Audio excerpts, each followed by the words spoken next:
Thus Spake Zarathustra, Part 6. On Little Old and Young Women. Why do you slink so slyly through the shadows, Zarathustra, and what are you so careful to conceal under your cloak? Is a treasure given to you, or are you taking the path of thieves, you friend of evildoers? Truly, my brother, spoke Zarathustra, it is a treasure that has been given to me. It is a little truth that I am carrying. But it is uncontrollable like a young child, and if I don't hold its mouth shut, it will cry out loud. Today I was alone, going my way as the sun was setting. I encountered an old woman who spoke thus to my soul. Much has Zarathustra said to us women, but he has not spoken to us about women. And I replied to her, about women one should only talk to men. Talk to me too about women, she said. I am old enough to immediately forget. So I did as the little old woman willed and spoke thus. Everything about woman is a riddle, and everything about woman has one answer: get with child. For woman, man is a means, and goal always the child. But what is the woman for a man? The real man wants two things, danger and play. Therefore he wants women as a dangerous plaything. Men should be raised for war, and women for the recuperation of warriors. All else is folly. The warrior does not like the all-too-ripe fruit. Therefore he likes women. Still bitter is even the sweetest woman. A woman understands a child better than the man does, but the man is more childlike than the woman. A child is hidden in the true man that wants to play. Now, lady, find me the child in the man. Let the woman be the playmate, pure and fine, like a rare gem glowing with the virtues that does not yet exist. Let the light of the stars shine from your love. Let your hope be, may I give birth to the overman. Let there be a bravery in your love. With your love you shall follow the one that fills you with fear. Let your love be honor. Otherwise women understand little of honor. Let your honor be to love more than you are loved, and to never be seconded. Let man fear a woman who loves, for she makes every sacrifice and counts all else worthless. Let man fear woman when she hates. Man at the bottom of his soul is wicked. Woman is base.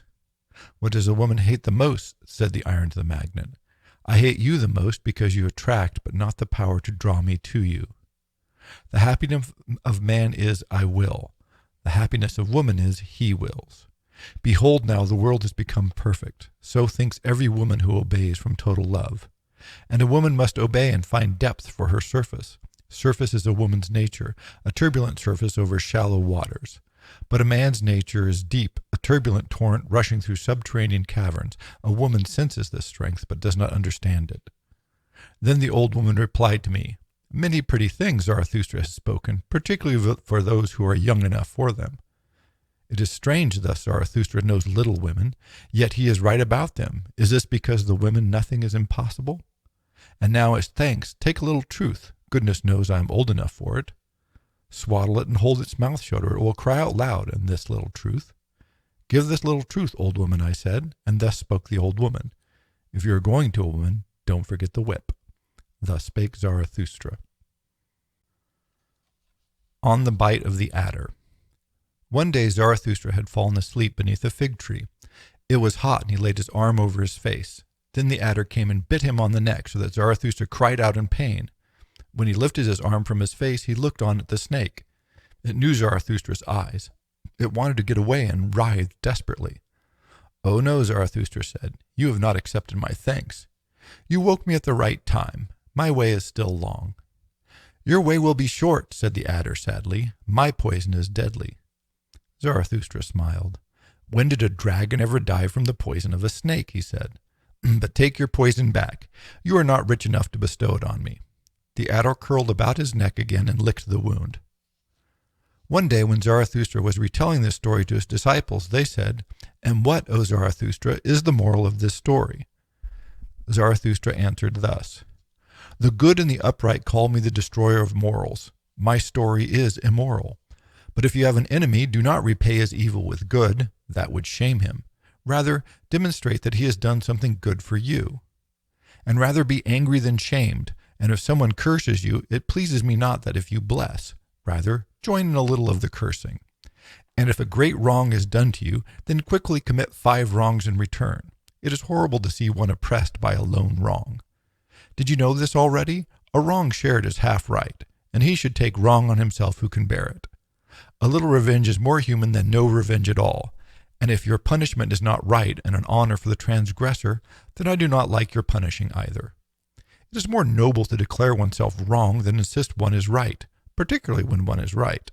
Only one must be rich enough for it.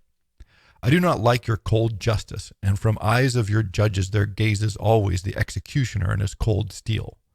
But tell me, where is the justice that sees with the eyes of love? And find me the love that bears not only all punishment, but all guilt. Then find for me the justice that acquits every one except the judge. Would you hear this also? For one who would be just from the ground up, even the lie becomes a friendliness to men. But how can I be just from the ground up? How can I give to each his own? Let this suffice for me. Give to each my own. Finally, my brothers, beware of doing wrong to a solitary. How can a solitary forget? How could he requite? Like a deep well is the solitary. It is easy to throw a stone in, but it sinks to the bottom. Who wants to fetch it out again? Beware insulting the solitary, but if you do, you had better kill him as well. Thus spake Zarathustra.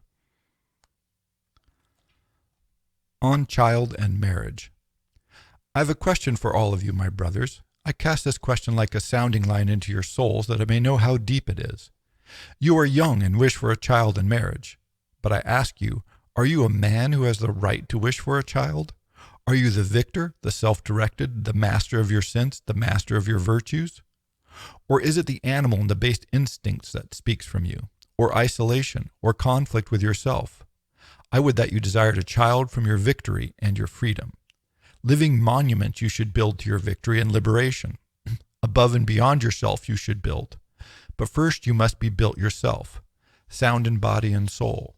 Not only in the future should you grow yourself, but also upwards. May the garden of marriage help you to do so. A higher body you shall create, a prime mover, a self-rolling wheel, a creator shall you create. Marriage, this I call the will of two to create one that is more than the creators. Reverence for each other I call such a marriage, for those who will such a will. Let this be the sense and truth of your marriage. But that which the all too many, the teeming creatures, what of that? This poverty of soul in a couple. Such filth of the soul in a couple. Such wretched contentment in a couple. Marriage they call this, and they say, this marriage is made in heaven. No, I like this not, this heaven of the masses. No, I like them not, these animals caught in a heavenly net. And may the God who limped up to bless what he did not bring together stay far away from me. I do not laugh at such a marriage. What child does not have grounds to weep over their parents? I deemed this man worthy and ripe for a sense of the earth, but when I saw his wife, the earth seemed for me a house of the senseless. Indeed, I wish that the earth might erupt in convulsions when a holy man marries a goose. This man set out like a hart after truths, ended up with a jumped-up lie. His marriage, he calls it. That man was reserved and chose carefully, but in an instant he spoiled his company for all time. A marriage, he called it. That one searched for a maid with the virtues of an angel, but instantly he became the maid of a woman, and now he must be an angel.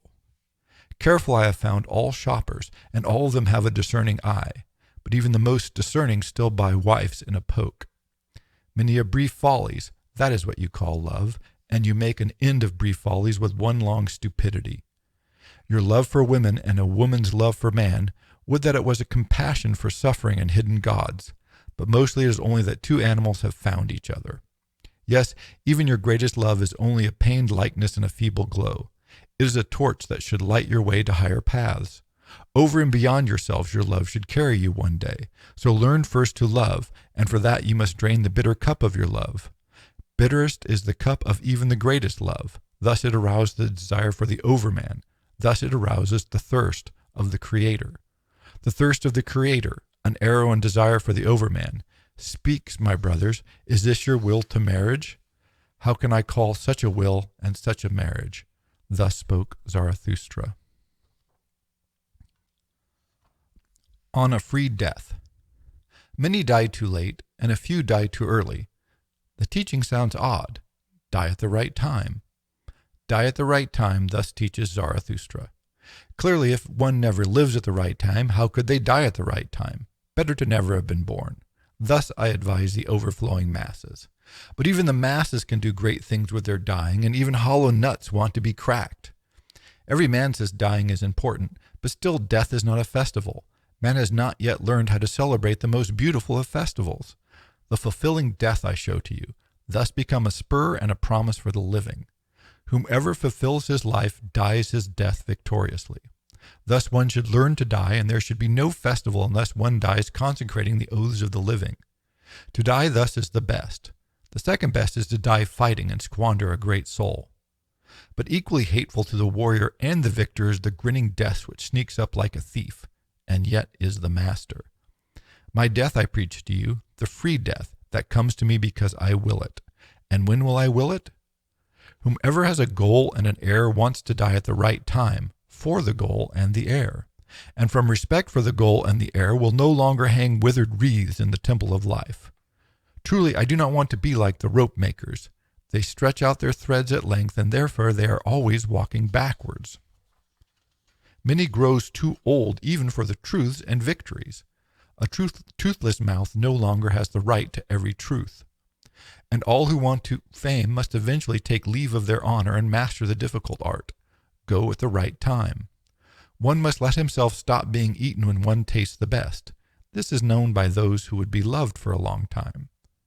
There are some apples, of course, whose fate wills that they ripen in the last days of fall, and they become ripe, yellow, and shriveled all at once. In some the heart ages first, and in others the spirit. And some are old in their youth, but there are also those who are young late and stay young long. For many, life is miserable, a poison worm gnaws at their heart. So let him see to it that his death turns out so much the better. Many never turn sweet, they rot already in summer. It is cowardice that holds them on the branch. Far too many live and hang on the branches too long. May a storm come and shake them all, the rotten and worm-eaten, from the tree. May a preacher come of quick death. For me, that would be the right storm and shaker of the tree of life. But I only hear slow death preached, and patience with all earthly things. Ah, you preach patience with the earthly, but it is the earth that has too much patience with you, blasphemers. Truly, too early did the Hebrew die, whom is honored by the preachers of a slow death, and for many since it has been sorrow that he died too early. He knew only tears and the heavy heart of the Hebrews, that and the hatred of the good and the righteous, the Hebrew Jesus. Then he was overcome by yearning for death. Perhaps if he had remained in the desert, far removed from the good and the righteous, perhaps he would have learned to live and love the earth, and to laugh as well. Believe me, my brothers, he died too early. He would have retracted his teachings if he had lived to my age. He was noble enough for retraction. But he had not yet matured. The love of youth is immature, and immature is its hatred of man and of the earth too. His understanding and the wings of his spirit are still bound and heavy. But in the man there is more of the child than the youth, and less seriousness. He better understands life and death. Free for death, and free in death, a holy naysayer, if it is no longer time for yes. He thus knows how to die and how to live. That your dying is no blasphemy against the man or earth, that, my friends, I ask from the honey of your souls. In your dying your spirit and virtue shall still glow, like a sunset over the earth, or else your dying will have turned out badly. Thus I myself would die, that you, my friends, might love the earth for my sake, and to the earth I will return, thus I might rest in she who bore me.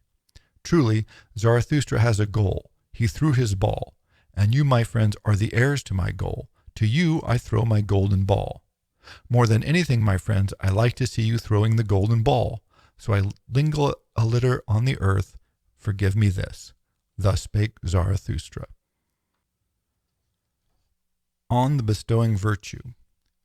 When Zarathustra had taken leave of the town to which his heart was attached, and which was called the Motley Cow, many who called themselves his disciples gave him an escort. Thus they came to a crossroads. There Zarathustra said to them, from here he would walk alone, for he was a friend of walking alone. His disciples handed him a staff on a haft of which a sun with a serpent coiled around it was placed. Zarathustra was pleased with the staff, leaned on it, and spoke to his disciples. Tell me now, how did gold come to have the greatest worth? Because it is uncommon and useless and glows with a mild luster? It always gives of itself, And as an allegory of the greatest value did gold come to have the highest worth. The eye of the giver shines golden. The golden light make peace between sun and moon. Uncommon is the highest virtue and useless. It is luminous and has a mild glow. Bestowing virtue is the highest virtue. Truly I understand you, my disciples. You are striving, like me, for the bestowing virtue. What would you have in common with cats and wolves? This is your thirst, to become youthful sacrifices and gifts yourself. Therefore you have a thirst to have all treasures in your soul. Insatiably your soul strives for treasures and jewels, since your virtue has an insatiable desire to bestow. You compel all things to you and into you, so that they may flow back out of you as gifts of love. Truly such bestowing love must become a predator of all values. Whole and holy I call this selfishness. Another selfishness there is which is all too poor, a starving one that always steals, the selfishness of the sick, a sick selfishness. With the eyes of a thief it looks at all that shines, with a greedy hunger it measures those who have plenty to eat, and it always slinks around the table of the giver. Sickness speaks from such desire, an invisible degeneration. Of the sickly body, of a thieving body speaks this selfishness. Tell me, my brothers, what strikes us as bad and worst of all? Is it not degeneration? And from degeneration we always feel the lack of a giving soul. Upward goes our way, from genius to over-genius, but to us it is a horror, the degeneration sense that always says, all is for me. Upward flies our senses, so it is an allegory of our bodies, an allegory of elevations. Allegories of elevations are the names of our virtues. Thus the body goes through history, becoming and fighting, and the spirit, what is it to do with the body? The herald, partner, and echo of its battles and victories. Allegories are all names of good and evil. They do not clarify, they only suggest. A fool is he who wants wisdom from them. Pay attention now, my brothers, to every hour when your spirit wants to speak in allegories. There is the origins of your virtues. Then your body is elevated and resurrected with rapture. It pleases the spirit so that it becomes a creator and elevator and leveler of all giving things. When your heart flows bright and full like a river, a blessing and a threat to those nearby, that is the origin of your virtue. When you disdain what is comfortable and the warm bed, you cannot get far enough away from the soft-hearted. There is the origin of virtue. When you are willers of one will, and this focusing of all need is called necessity, that is the origin of your virtue. Truly, this is the new good and evil, truly a new rushing in the depth of the void of a new source. This virtue is pure, it is a commanding thought, and around it a clean soul, a golden sun, all around it the serpent of knowledge. 2. Here Zarathustra fell silent and looked on his disciples. Then he continued speaking, and his voice was transformed. Stay true to the earth, my brothers, with the power of your virtue. With your bestowing virtue and your understanding serve the sense of the earth. This I plead and swear you. So not let it fly away from the earthly and beat its wings against eternal walls. There has always been so much virtue that has flown away.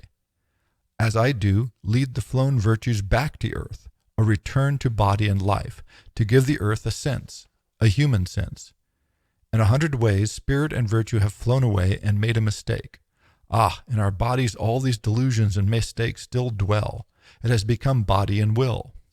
In 100 ways until now, spirit and virtue has experimented and erred. Yes, making is an experiment, but ignorance and error has been embodied in us. Not only with the wisdom of a millennia, but also the madness breaks out of us. It is dangerous to be an heir. We will fight step by step with the giant chance, and over all of mankind any nonsense and no sense has ruled. May your spirit and your virtues serve the earth, my brothers, and may you set anew the worth of all things. Therefore you shall be creators. The wisdom the body purifies itself. With experiments in wisdom it elevates itself. For the knower all drives are holy. For the elevated one the soul is joyful. Physician, heal thyself, and thus heal your patients as well. Let this be the best remedy, that one may see with his own eyes that one has made himself whole. Thousands are the paths that have yet to be walked, 1,000 healths and undiscovered kinds of life. Even now the human and the earth is unknown and unexhausted. Wake and listen, you solitaries. From the future with soft wings a wind blows, and for those with discerning ears bring glad tidings. You are lonely today, the excluded. You shall one day be a people. From you, who have chosen yourselves, a chosen people will grow, and from them the overman. Truly, the earth shall become a pace of recovery. Already a new scene wafts through it, bringing health and a new hope. 3.